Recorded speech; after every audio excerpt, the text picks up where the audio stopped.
Assalamu alaikum masu kallon shirin gidan Badamasi. To ga ni ga Alhaji Badamasi ga kuma taska.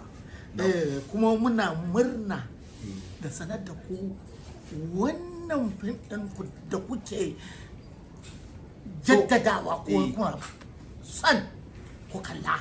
Kwarai kuwa. Dawowansa ranar 6 ga watan Oktoba.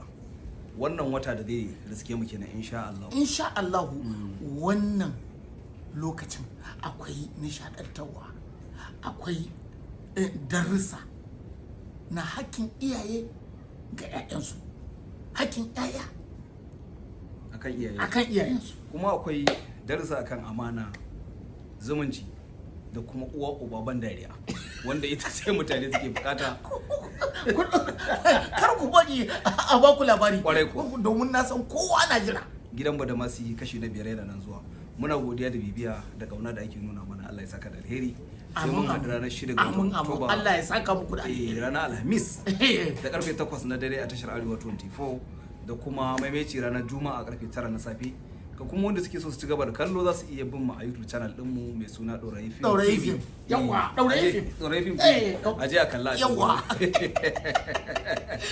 Assalamu alaikum.